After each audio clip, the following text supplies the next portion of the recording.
If your partner does not peel your orange, your relationship is supposedly toxic. The orange peel theory went viral as a love language test, but is actually pseudoscience dressed up as relationship wisdom.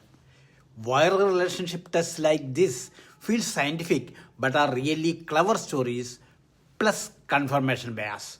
They give you one rule, then call it proof of love or neglect. Real relationships are built on communication, context, and consistent behavior, not whether someone passes an internet quiz. Real love is complex, contextual, and messy. It cannot be reduced to whether someone peels your fruit or passes an internet quiz.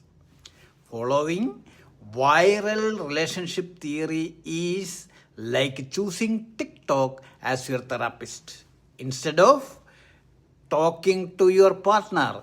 Thank you.